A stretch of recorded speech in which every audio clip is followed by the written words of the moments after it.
EPA, this has been going on since 1999, the year 2000. The EPA has had several voluntary stewardship programs where they've asked, the major big companies that produce this to cut their production. So in 2005, 2006, they had this, and in 2015, they instituted another one because the problem's just been getting worse and worse. So the EPA, has been running this, but of course, anything in the federal bureaucracies just takes tons and tons of time. And they try to do it voluntary, but the voluntary hasn't worked.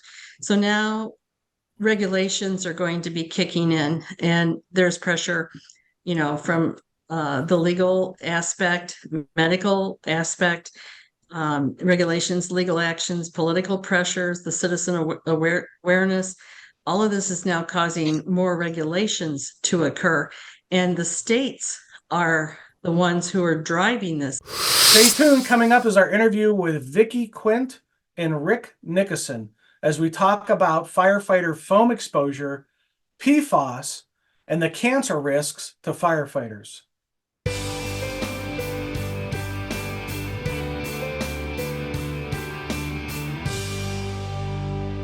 Hello and welcome to the Situational Awareness Matters Show, episode 404. I'm your host, Rich Gasaway. The purpose of this show is to improve situational awareness and decision-making for individuals and teams who work in high-risk, high-consequence, time-compressed environments with changing conditions. The SA Matters mission is simple. We want to help you see the bad things coming in time to prevent bad outcomes. Today's feature segment is sponsored by Gasaway Virtual Training. There are 33 online training programs there for you to choose from. Some of the programs are live events presented virtually over Zoom, and some of them are pre-recorded programs that you just buy and watch. To learn more, visit the samatters.com website and click on the Virtual Training tab. Okay, let's jump into our feature segment, our interview with Vicki, Quint, and Rick Nickerson, talking about firefighter foam exposure, PFAS, and the risk for firefighter cancer. The Foam Exposure Committee mission statement is to reduce firefighter and first responder exposures to perfluorinated chemicals used in firefighting foams in order to protect their health and lives. They will recommend a list of firefighting products for fire departments to use based on testing data and the committee's review. First responders should have immediate access to safer, fluorine-free firefighting foams.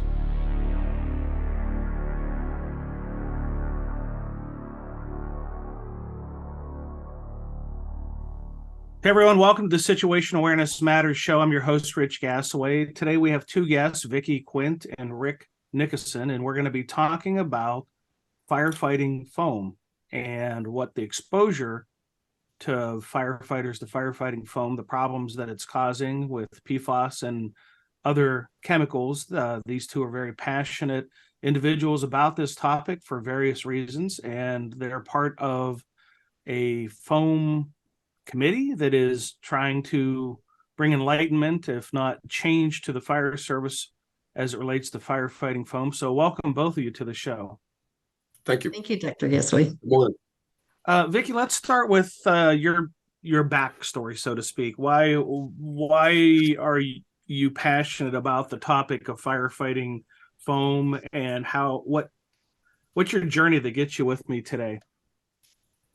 I was married to Chief Michael Quint, who is extremely passionate about the fire service. He was a training officer, an executive fire officer. His life was nothing but the fire service, and I was supporting him in as any way that I could. My background is insurance, risk management, and corporate legal. He went through Missouri, Illinois, and ended up in Wisconsin. But because of his journey and what happened with him, being exposed to PFAS and firefighting foams, I started researching that, went through those processes, and I'm still actually in that journey. He has been, it's been substantiated that his cancers, he had multiple cancers, 3 multiple cancers, and they have been substantiated that they were due to his firefighting service.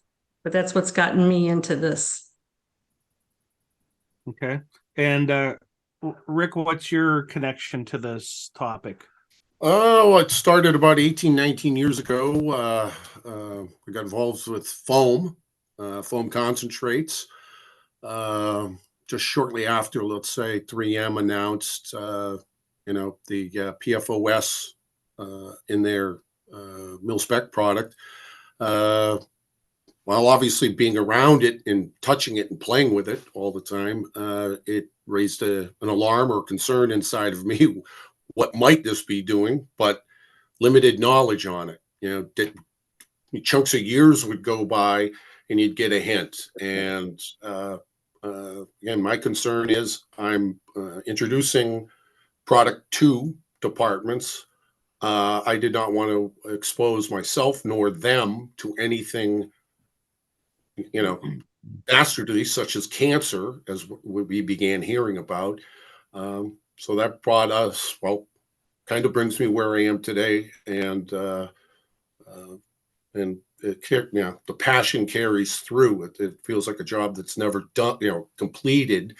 Maybe that's a good thing, but also some days it's tiring. But we think the committee as a whole is doing a very good job. So how did the Foam Exposure Committee get started? Somebody had to come up with an idea, and then how did it grow into what it is today? That we did. We had been talking. I called Rick at one point. We were remembering this. I called him out of the blue. I didn't know him. We had a personal connection. But how many of us? 4 of us met at a fire conference and started talking. It's like, well, what can we do? And, you're batting ideas back and forth. We didn't know. The name was hard to come up with. What are we? I mean, we're not PhDs. We're not a part of a university. We do read and research. Everything we put out is fully cited. And whatever we talk about, we have documentation to back it up. That's what's been so good about the FDSOA, the Fire Department Safety Officers Association, recognizing that we were genuinely concerned, and we're trying to bring information to the fire service that's as simple as possible and direct as possible. One of our retired fire chiefs came up with a bulletin, our infamous bulletin 4, which is stop using AFFF. And we've actually, reincarnated that bulletin several times. So that's one of the things that we did. And we've gotten, we've had a few more people added on. We've got some connections with international magazines, which has helped us. And the hazardous materials people are asking us to write articles now. So we're pretty thrilled. Is the committee formally part of some organization or association, or is it standalone? Standalone. Okay. And we very much appreciate the FDSOA, though. Okay. Is there a website or something that the committee has that they put out their articles and things on? Yes. The FDSOA, I can send you that link after, or I think it's in the last slide that we have. It's fdsoa.org. And they post our bulletins as we publish them. They've got articles. They've got our F3 list, which we vetted for being PFAS free. We're under safety resources. They have about 12,000 members. We were very grateful to get in with them. And how did you decide who serves on the committee? How many are there? Who are they? Where are they from? And how did they get connected? Want me to answer this one? Sure. Yeah. I'm not going to call on you. Y'all just jump in. We were joking around about it earlier. We're going, yeah, we all kind of just bumped into each other at 1:10, and 1:15 said, we should do this. And by 1:25, we had somebody was going to test the foam. It was like, in a sense, it's kind of how it happened. But yet we had common friends, and then lo and behold, we had greater common interests involved. 4 of the members have cancer, and obviously related to the fire service industry. So they have passion. They're knowledgeable. They're sick and tired of it, and they just felt, if they can change one person's mind, kind of what a great feeling. And everyone brought in a different expertise, hazmat, organizational, just all different things around fire, which allowed us to fill in a lot of holes. If you have 1 or 2 people who are doing something who don't have, working knowledge of that area sort of, that's the off limits area. We don't need to go there, but we seem to have everybody, I don't know, in essence, the stars aligned, and we're not kidding. About 15 or 20 minutes later, we had the professor who wanted to do testing, and it was like, well, if I guess we do have a group, or committee. We'll figure out the name later, and that's really kind of how it happened. And by I'll give the date. Sometime in April, when it started, we had collection of foams from across the country going into Notre Dame, and we had results shortly thereafter, and we were in it. This whole project all of a sudden began to start. We didn't have a name for the committee at that point in time, nor did we have a website, so we were just flying. So the guys are from New York, Kentucky, Florida, Massachusetts, Arizona. Some have dual residences, let's say. I do Massachusetts and live in Texas. The Florida gentleman is Indiana and Florida. And well, the other 2 are lucky. They don't have to travel around so much. And then Vicki, of course, Missouri and Wisconsin. Okay. And what's the goal of the committee? Is it to bring enlightenment to the fire service community, or is it advocacy to force the discontinued use of the foams that contain these dangerous chemicals? What's the ambition here? One is, we don't have to force the discontinued use. There's no law preventing fire departments from changing to a fluorine-free foam right now. They exist. We have a list. There are 10 fluorine-free foams, third-party fire tested, and they're ready to go. Now, there's a number of different things. I mean, airports, waiting on DOD or, the mil spec, and, by law rules there, they can't change, so on. But our goal is to get the exposure of PFAS, whether it's AFFF foam, Class A foams, high expansion foams, wetting agents, multi-purpose, even new F3 foams. If they got PFAS in them, remove them from the firehouse and eliminate that exposure to the firefighter. So it's not like one goal. The ultimate goal is to eliminate the exposure. Simple as that. Whether it's changed to F3 foam or not, that's up to them. They want to go water only, but get the stuff out of your house, so to speak. We formed in 20. Go ahead. I'm sorry. No, go We ahead, formed Vicki. I'm sorry. We formed in 2019, and a mission statement's critical. It took us 3 or 4 months to hammer that out, and we have reviewed it every year since then. But our mission is to reduce firefighter first responder exposures to PFAS chemicals used in firefighting foams in order to protect their health and lives. We will determine which firefighting products contain PFAS and those that are fluorine-free. And one of the drivers of this in our talks with fire chiefs around the country is this is impacting their citizens. It's impacting their communities too. And the last thing a fire chief wants to do is to be laying down something poison in their own city.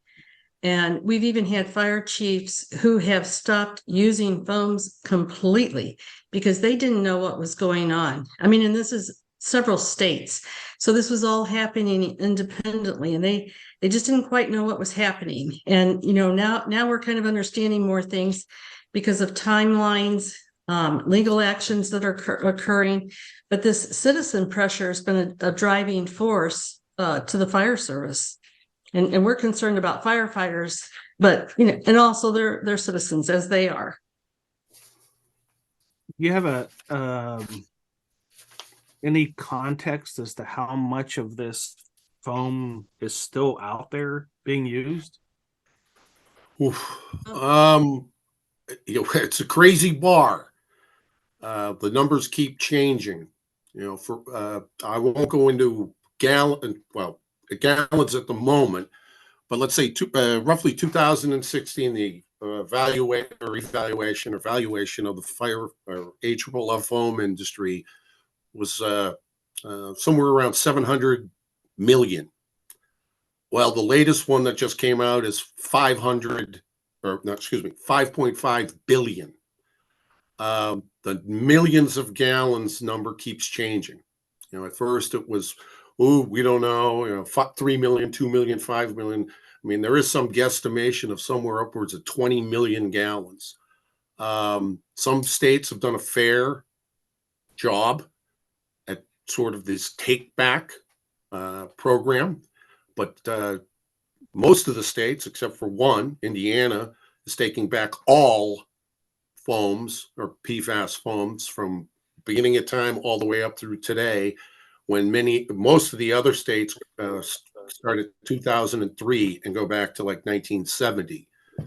There's still C8 foam and C6 PFAS foams being used and are in operation. And many departments around the country and firefighters and firefighting personnel have been told by manufacturers C6 foam is the good PFAS and there's nothing to worry about, when in reality it is just as bad, if not worse, than what they were started collecting.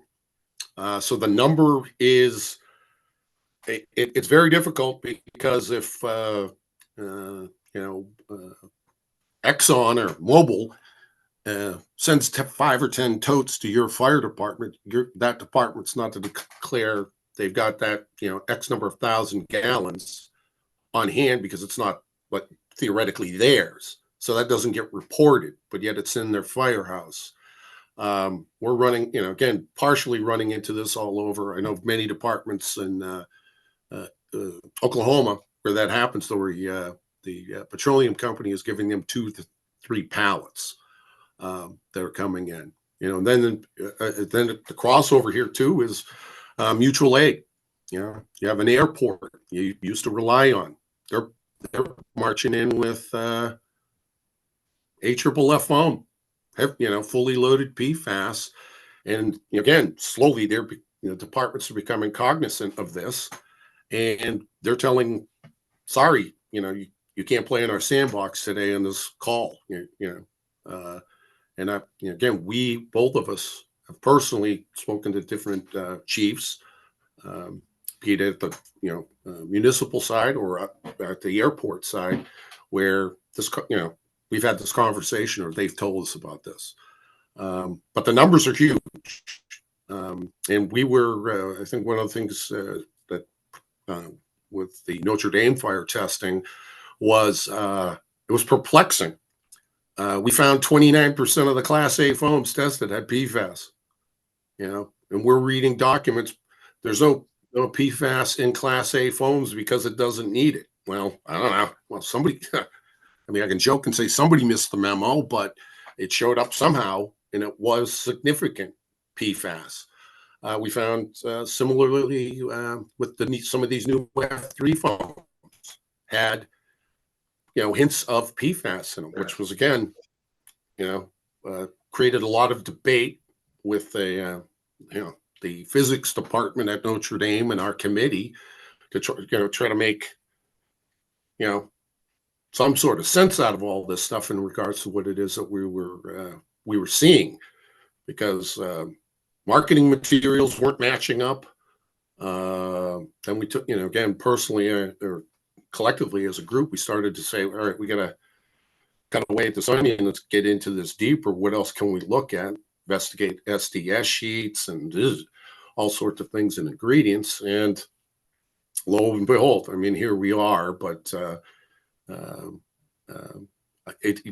your initial question, it is brutally hard to answer because no one will identify. We have trailer programs up in the Northeast, some 70 trailers that aren't accounted for in the numbers for AFFF foam. And each of these trailers carries 500 to 700 gallons of foam.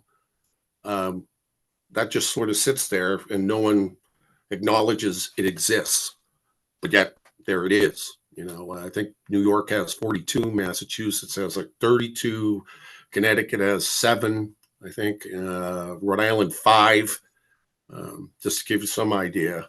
And these are rolling PFAS cancer bombs that exist. But this currently the state that has done the best job is Indiana right now. And Vicki, the gentleman. Why don't you jump in and Joel Thacker, but he's now with Homeland Security. But Dr. Rich, that's a good question. And the states are now trying to get more of a handle on the numbers and the gallons. 16 states have completed or in process of foam take-back programs. It's been funded because, of course, so many times things that the fire department needs to do, they're unfunded. Joel Thacker in Indiana, the state fire marshal, when I was there visiting him, he's using, or they put our F3 list on their state website for the PFAS-free foams, which we also considered an honor. But the states, the fire departments, like in Wisconsin, the very first thing they did was they sent a voluntary survey out because the DNR or your DEQ or your DEEP, the state level EPA type thing, they were like, well, we've got to fund this. So in order to fund this, we need to know how much it is. And then they've got to, come up with a cost. And then, of course, the legislators got to give them the money for that. Well, fire departments are very reticent. It's like, what do you want this information for? Because they want to keep their tools and they need their tools. They've been trained in whatever they have. They depend on it. So the other problem is if they take the AFFF foam, it's like, the fire chief is like, you're leaving me with nothing. I'm glad you're taking this and I'm glad, you're paying for it. But yet we're here now and say I kept 500 gallons on hand because of what companies and situations we have in our particular town. Well, now we have nothing. So, and then one thing they could do, another problem with this is the apparatus is contaminated. And this is a whole nother issue because you can't replace $1 million fire truck. Right now, all the apparatus is backed up tremendously with production. Government's trying to replace all of their Department of Defense units, while fire departments, of course, always have ongoing needs. So, it's like, we thought this was so important that we were like, well, at least just stop using AFFF. Get F3 when you can. If you can't use it in the truck, plug the truck up, get an eductor, use this temporarily. It'll work for now. We considered it that important. We love going out and talking to individual fire chiefs. It's so much better when you can talk to somebody across the desk than, by phone or whatever. But the state fire marshals have been very helpful. I've tried to talk to them as much as I can because they're usually the state leader. It's hard to get into the counties of each state. We've tried, we've sent our bulletins out. We send them to everybody, the IAFF, the IAFC, the state fire marshals, the hazmat people. We've been able to share our information. It actually was applicable to professors and environmentalists and legal people, which we hadn't planned on. our work is directed at the fire chief, the fire department. Here's the information. We're not writing for anybody else, just you guys and gals. One of the things we're trying to do with all of this, it's hard to make sense of it. Very hard. I don't know. Right topic, right time. I don't know. What right bulletin, right time. We had no idea. But the ultimate goal is who is this committee? Maybe it's good, maybe it's bad, but yet here's this information, honest information that it gets presented to a chief or department that now can make the best decision for their department based on accurate information to make that decision. It's not manufacturer's point of sale. It's not, oh, I did this once, or there's a lot more to it, and we try to indicate or point them in the right direction for documents to ask for. Ask for the testing packets from UL. They have them. If they don't want to supply them, why not? I mean, if my kid got a passed the test, in kindergarten, I'd be showing everybody around my kid got 100 or something. And then there's SDS sheets, and there's a number of different things that they need to ask for. But, once they get that stuff, that's one decision. Then the next decision is they got to understand what the product is that they have in-house. They've got to know the labels, not the name, National Foam, ChemGuard, or something of that nature. You got to know, is it a Class A foam? Is it a high expansion foam? Is it a AR? Is it a AFFF? And you got to know the name of it. Is it Centurion? Is it Universal Gold? Is it ChemGuard Class A or high class plus, Silvex or something of that nature? Because then that puts them in a different direction. Somebody, we can have a conversation with them about that, and ultimately, if in doubt about your foam, just get rid of it. Call the state and ask them who they have approved to come pick up the foam and get rid of it. Get your paperwork, sign off on it, and all that stuff to cover your butt. But then you've got rid of one problem. Again, that major problem. You can now make a decision on the replacement coming in, and then as Vicki was alluding to, the monster of the problem is whatever this PFAS has touched is now contaminated, and they have not figured a way to clean it nearly to the levels of clean, so to speak. It will just keep giving the gift. Is the test package testing the product or the individual? Pardon me, state that again. The test package you mentioned, is that the test? The product that would be like UL 162, NFPA 18. It's not a certificate. It's a packet. Everything that they put it through. They'll have viscosity of the product, pH. The nuts and bolts. Like it was 70 degrees today. Humidity was 12%. The application percentage, everything that went on, the nozzle, all the stuff, all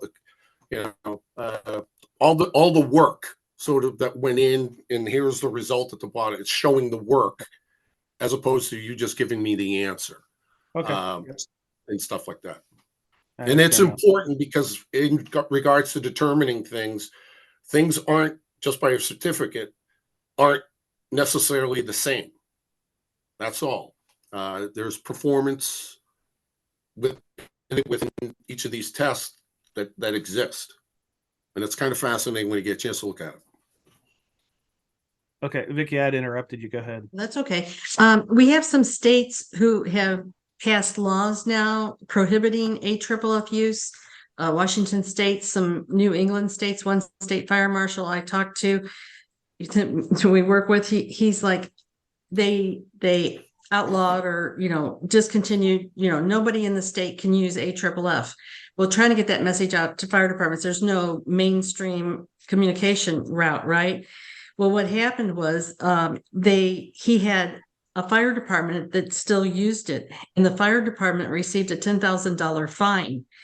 He was extremely frustrated, and it's just like, all we can keep doing is trying to get this information out and trying to get it to more and more fire departments and firefighters that we can. You don't want a situation where a fire department's being fined.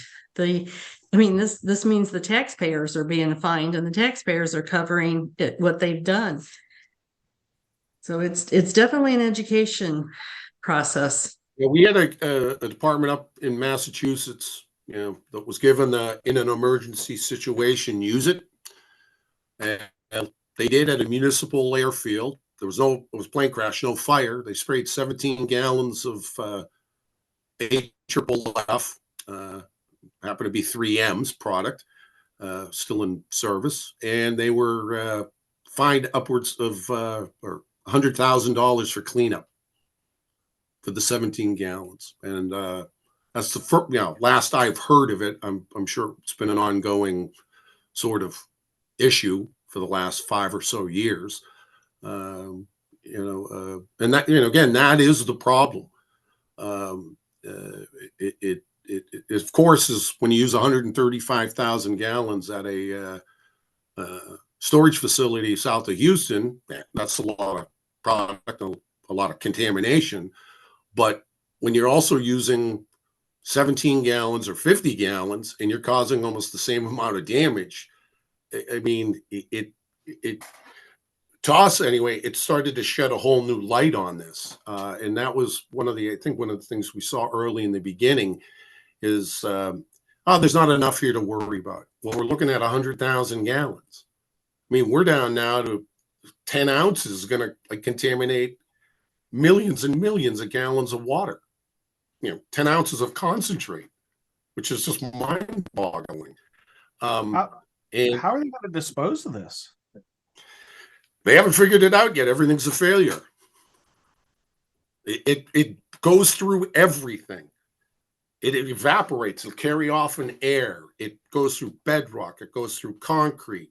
And again, once it touches the concrete's now wet, contaminated. It rains. It'll leak. It just keeps spreading. It's spreading. It'll carry in dust. Wherever water goes, it will go. It just keeps going and going and go. There is no dilution. It spreads. There's like three incinerators in the United States, but it has to be incinerated at like a temperature of 2,500 degrees, which will melt your furnace.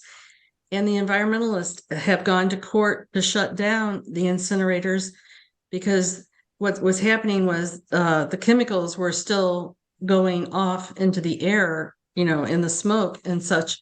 So, some of them, they're sending a bunch of it to Texas to, what is the word, inject it into the Earth's crust. And there's a mountain in Idaho, Massachusetts or Connecticut, one of those shipped theirs off to Canada. Yeah. And it's like, well, it seems like we're just kind of moving the problem around. Our concern is we just want it to get out of the fire department, and then they're going to have to figure out, how to actually get rid of it so that it's gotten rid of. We've got, we try not to get too much involved in the Department of Defense because, of course, we can't tell them what to do, but there are going to be 2 mil specs, or military specifications for foam. They're going to have an F3 for all their land-based operations, but they're going to continue using AFFF on saltwater. So, this is them. And that's why, we try to focus just on fire departments. And the FAA, of course, they're supposed to change over the airports to a fluorine-free. And Rick had kind of hinted at it, but the Chem Tool down in Rockton, Illinois, they had a big chemical fire, and the airport showed up with their ARFs, and they were ready to help them. This is a chemical fire, for goodness sakes, you got to get it out. And they showed up, and the chief said, "Get out of here. I don't want you here. I don't want your foam. Get out of here." And it's like, we're trying to pay attention and learn from all of this and then let other fire departments know, because this is going to impact mutual aid. I mean, this is what happened in Madison. Madison called the fire department in, 4 gallons and for an ATC transformer fire, and it contaminated. I saw your son works for Madison Fire Department. I talked to that chief.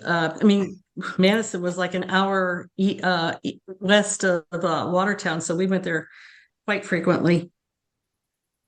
But the airports are, a consideration. It's going to take them a long time to get transferred over. Trying to replace the ARPs is going to be a production problem. But yet the citizens are learning that the airports are all contaminated, and this just runs anytime it rains. It's just going to push the contamination further. So that's why we just try to work on just stop using it. We're trying to keep it inside, like sort of joking here, inside the firehouse as much as we can, because I can't decide where it goes, nor can you. Somebody's going to tell somebody where to take it. And, I try to say to the fire department, at least, if you get the approved personnel or that hazmat company to come in,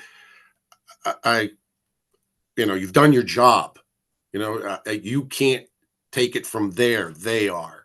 You can now turn your eyes back in on your firehouse and make it healthier, and keep it healthy. And that's about all. I mean, it's a daunting. PFAS is so large, it's just overwhelming. What's driving it right now? I mean, we've had fire chiefs, like, why is this coming up now? Why is this a problem now? We've been using it for 70 years. Well, the testing has gotten better. The scientists have gotten more involved. The scientists are realizing things, and they're trying to educate, the people that they can. But the testing has improved dramatically. It's an international issue. We've got international people contacting us, and I had not thought, we would get into that arena. I mean, we're here in the United States, but the same problems are elsewhere too. They're everywhere. But this is one of the things that's been driving it, is the improvement in the testing. Yeah, it definitely is. And pardon me, go ahead. Are the same companies that made the foam with PFAS the same companies that now make foam that doesn't have PFAS? Or are they different companies?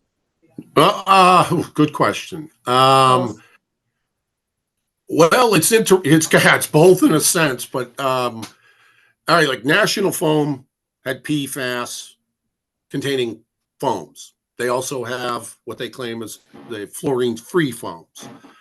Johnson Controls has 2 or 3, well, 3, 4 actually, I think, foam companies underneath them.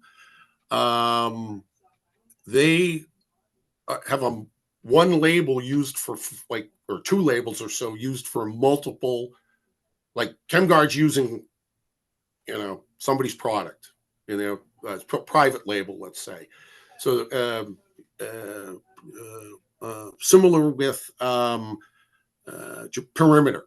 Perimeter's got Solberg, Exquemia, which Solberg is a Norwegian company. Exquemia is Spanish, and they have bought the companies, let's say, and using that foam under both labels. Under Perimeter, we would know it as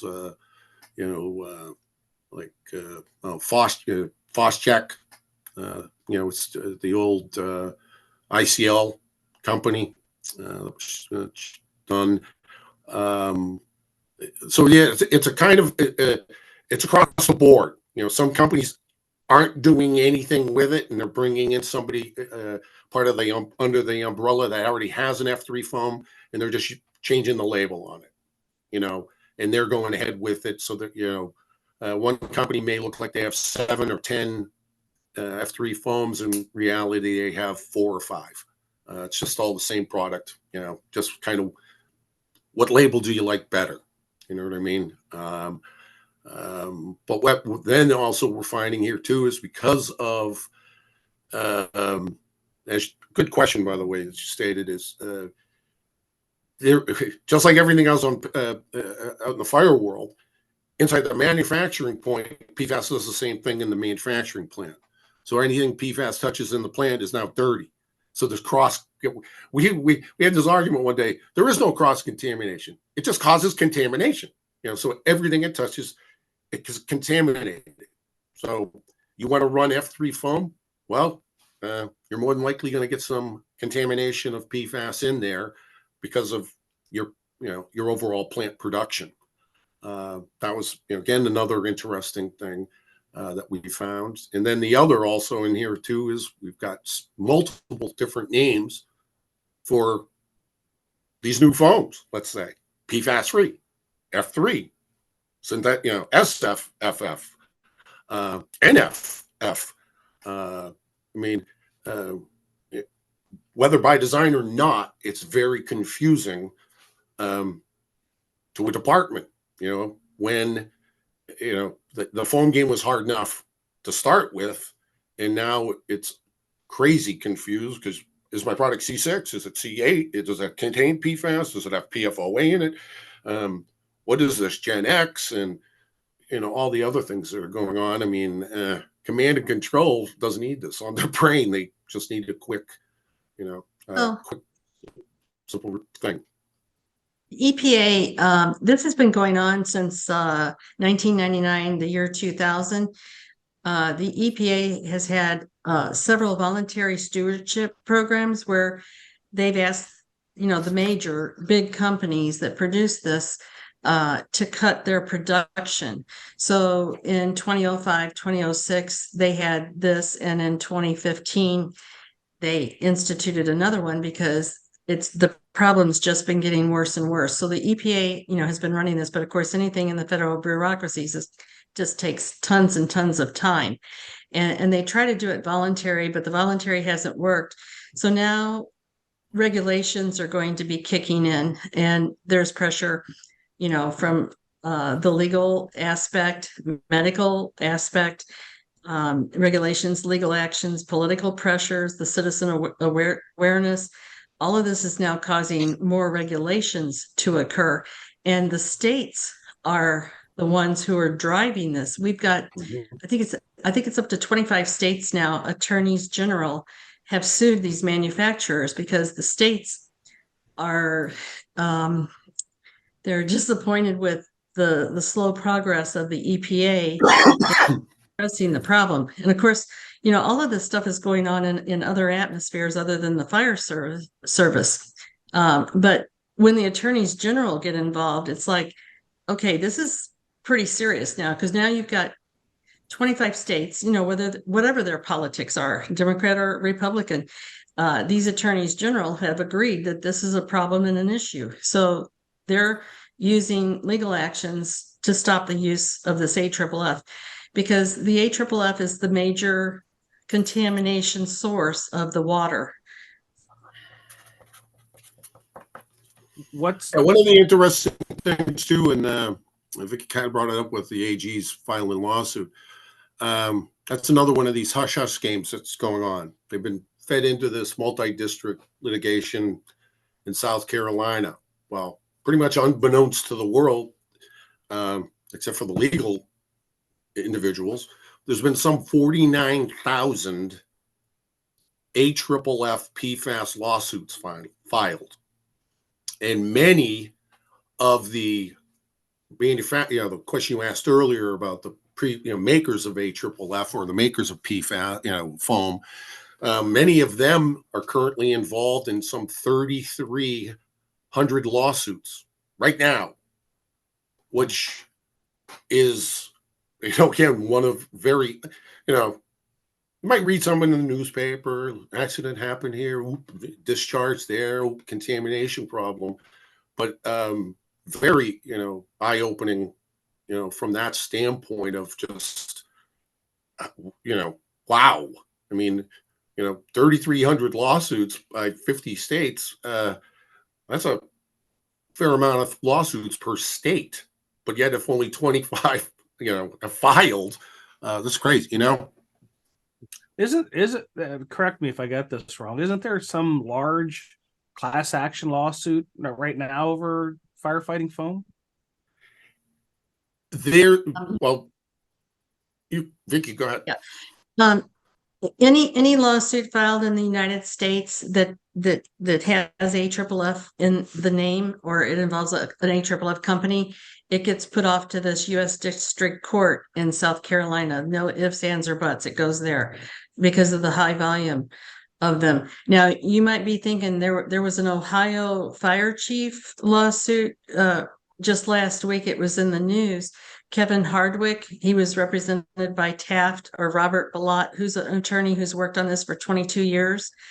And initially the lawsuit using Kevin Hardwick, who doesn't have any illnesses or cancer right now due to his exposures as a firefighter, but they were using him. And initially the lawsuit 4 years ago was going to be, they wanted these companies to test everybody's blood in the United States. And they were utilizing this retired fire chief to do this. Well, the judges, has already been through several court things. They said, well, that's too broad. So they sent it back and they said, you can't do the whole United States. That's too much. So they went back and they said, well, fine, we'll just do it for Ohio. And so they did do that. And now what happened last week was that the case lost on appeals. So now they can't even do Ohio, and they're also saying that it's too broad. So this is the attorney's problems, and they can decide whether they want to appeal it to the U.S. Supreme Court or if they're just going to drop it. Robert Ballot, the attorney in this, he learned about these chemicals from Wilbur Earl Tennant, who was a West Virginia farmer whose cows were dying. And then that story happened in the movie Dark Waters. And then Rob Ballot wrote a book, Exposure. And I met him and talked with him a couple times and read his book. And as I'm reading this book, all I can see is the application to firefighters with these chemicals. So that was the connection with that. But, it's just like the attorneys, we've talked to many of them because they don't understand the foam really. Not that I do either. I mean, I'm not an expert in that, but they've got to try to get up to speed with what, why does the fire service use this? Is it important? Is it necessary?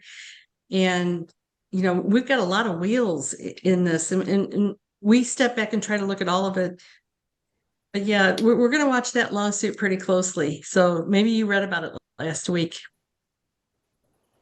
No, that wasn't the one particular that I was referencing. I just Well, there's when a I watch multi. television, I see if you're a firefighter that was using AFFF firefighting foam, our attorneys want to talk to you, and that kind of thing. And Oh gosh, that's depressing, isn't it?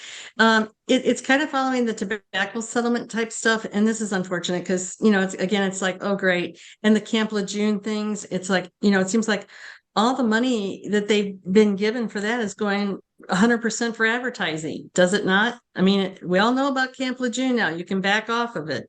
But the military veterans, this is another aspect. My cousin was in the Navy, and it's like everybody in the everyone in the Navy is considered a firefighter. I didn't know that. They are. They all have to train, and he was on the SS Coral.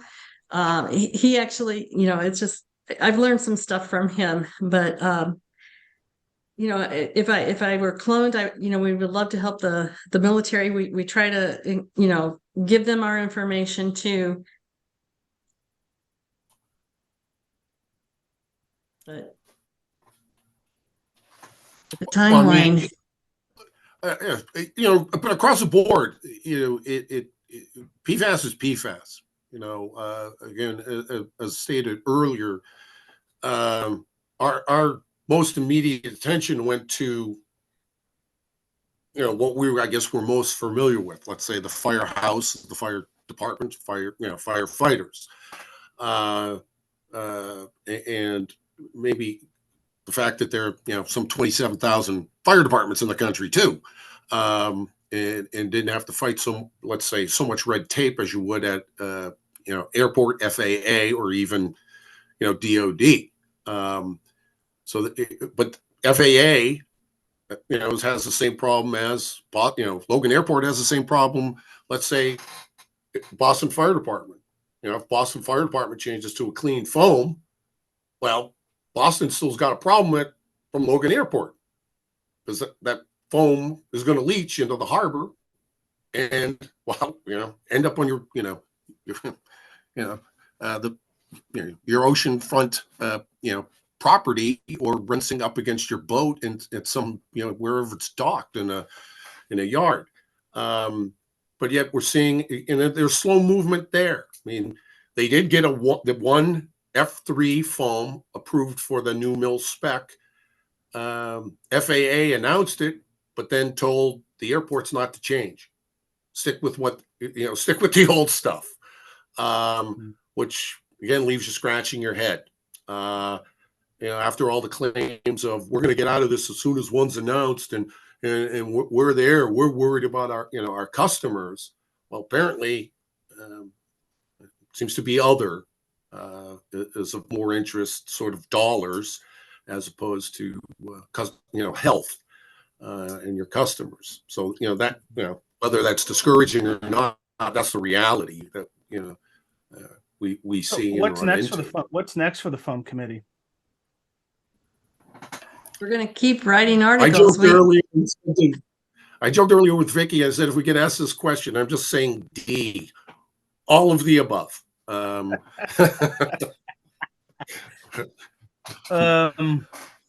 you feel like you're making progress? Some days yes, some days no. To be quite honest, we're getting feedback.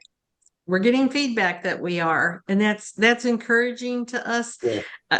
I got to tell you one quick thing to maybe end this or whatever. But in 2019, I went to the Madison State Capitol. Never been there. There was a Senate committee hearing, and they wanted me to come there and talk for the firefighters, about this PFAS stuff, because I had figured it out or tried to figure it out. Well, I got there, and the Firefighting Foam Coalition is there, which is a lobbying group, and there were other lobbyists and a firefighting foam industry person.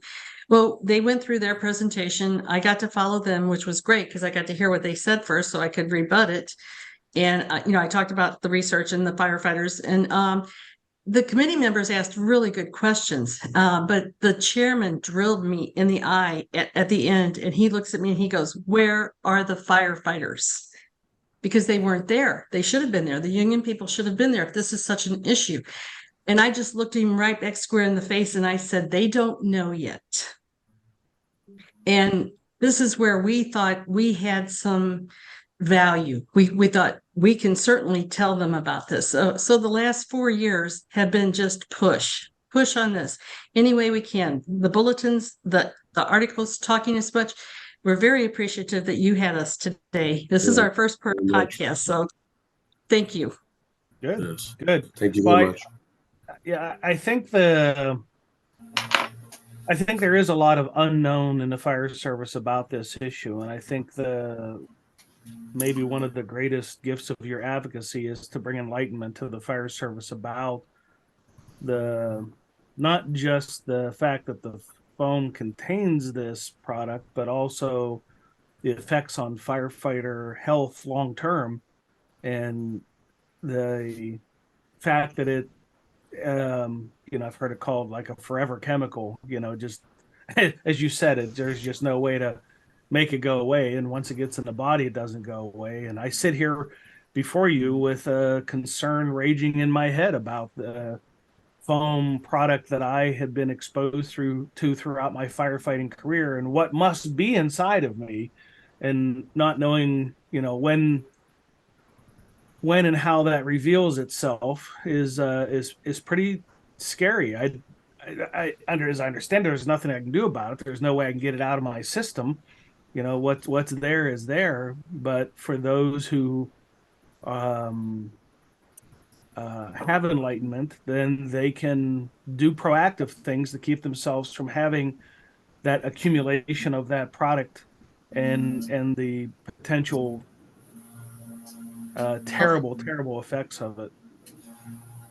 For sure. And you're right. You can get a blood test, but one airport fire chief we talked to, he goes, "I'm not going to go get a blood test." He said, "What's in there is there." And of course, If they tell us that 99% of the country has it in it, I'm not making the bet. I'm the 1%. I got it. As you're saying, it's angering, frustrating, infuriating.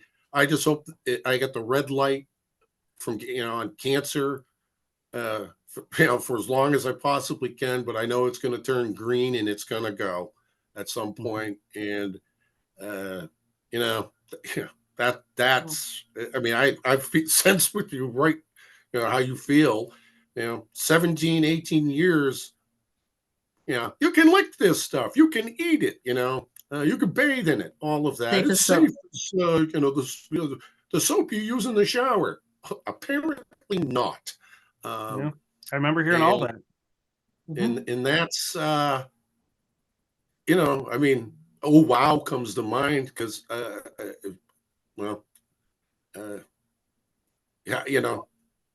I don't know what else to say. Yep. Vicki, Rick, thank you for being with me today and helping to spread this message. I'm enthusiastic about having the opportunity to have this as one of my episodes because once they're up forever. So it'll be a resource. Become forever feck. Yeah, right.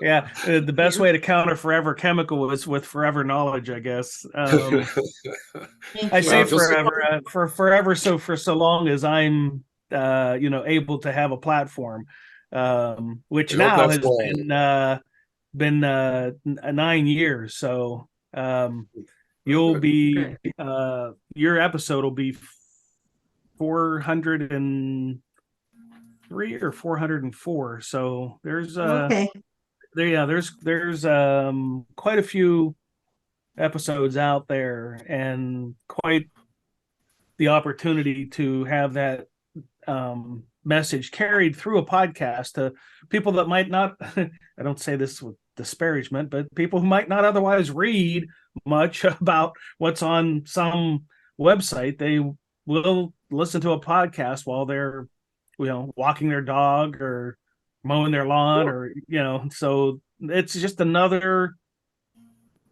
medium by which to help to spread the word. So thank you both for coming on the show, and I appreciate the gift of your passion and trying to make a difference in this critical matter. Thank you. Thank you. God bless our firefighters.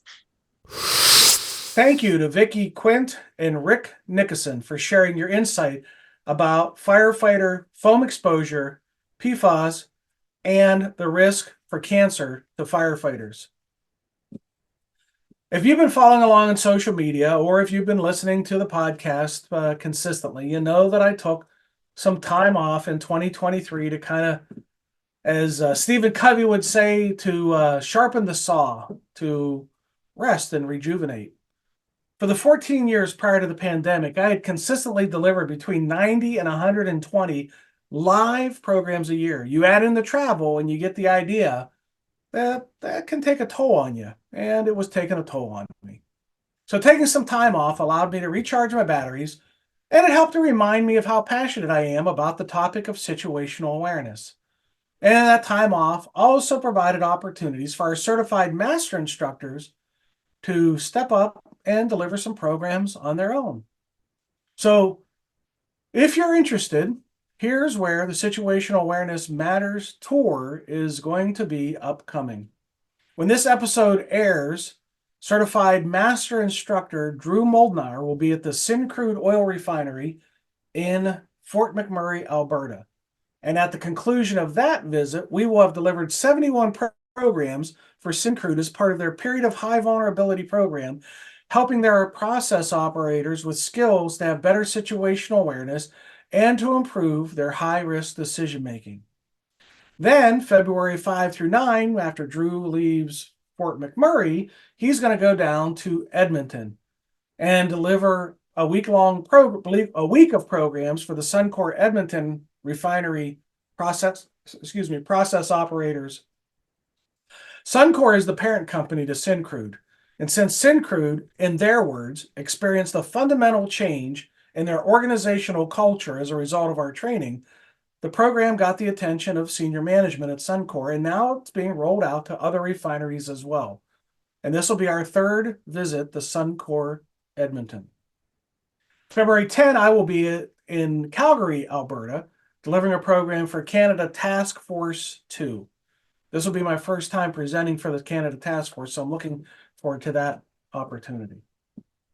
February 29th, I will be in Orlando, Florida, delivering a program for the Center for Public Safety Excellence Conference. This will be the 8th time I will have presented for the CPSE Excellence Conference. So thank you for your faith and confidence in my mission and my message, and for the invite back. March 1 and 2, I will be at the Spotsylvania Volunteer Fire Department in Spotsylvania, Virginia. This will be the second program I've delivered for the Spotsylvania Volunteer Fire Department. The first one was virtual during the pandemic, so this will be my first time live with it, and so I'm really looking forward to that. March 4 and 5, the Maryland Fire and Rescue Institute is hosting the National Fire Service Staff and Command Program in Annapolis, Maryland. This will be my 22nd year presenting at the National Fire Service Staff and Command Program. So thank you to the MIFRE director and the MIFRE staff, who has been fantastic to work with over these past 22 years. And over that time, some staff have come and gone, but they've all been outstanding. April 19 and 20, the Taos County Fire Department in Red River, New Mexico is going to be hosting me. This is especially exciting because I've never been to a program in New Mexico. And I only had one state to complete my list of all 50 states to present at, and that's New Mexico. So I get to chalk that off the list next April, and we'll have presented SA Matters in all 50 states. That's exciting. Our master instructors are also working hard to add their programs as well. Collectively, they delivered more than 30 programs in the fourth quarter of 2023. And you can always see the list of all of our upcoming programs on the samatters.com website. I also want to thank the hosts of a few of our recent programs and consultations. On November 27 through December 1, Certified Master Instructor Drew Moldenauer and I were both at Suncor Edmonton Refinery in Alberta, working with the process operators to help improve their situational awareness and high-risk decision-making. And then on December 9th, I was delivered a program for the Maryland Fire Chiefs Association in Ocean City, Maryland. And this was the fourth program that I've delivered for the Maryland Fire Chiefs Association, so thank you. There's probably no greater honor than to be invited back. And for some of these organizations, those invites are again and again and again. 22 years from MIFRE, so just feels so good. And thank you so much. If you're interested in hosting a live event or a virtual program, just click on the Contact Us tab at the top of the samatters.com website homepage, and I'll give you a call. Finally, remember to check the show notes for how to subscribe to our newsletter and how to follow us on social media. There we share ideas about how to improve situational awareness, how to make better decisions under stress, and how to improve the skills of critical thinking and resilient problem solving. You've been listening to the Situational Awareness Matters Show with Dr. Richard Gasaway. If you're interested in learning more about situational awareness, human factors, and decision-making under stress, visit his website, samatters.com. If you're interested in booking Dr. Gasaway for a program, or if you would like to be a guest on his show, click the Contact Us tab at the top of the homepage. Well, that's it. Episode 404 of the Situational Awareness Matters Show is complete. Thank you again to my guests, Vicki Quint and Rick Nickerson, talking about firefighter foam exposure, PFAS, and the risk to firefighters for cancer. Thank you to our viewers and listeners for sharing some of your valuable time with me today. I really appreciate your support of the SA Matters mission. Be safe out there, and may the peace of the Lord and strong situational awareness be with you always.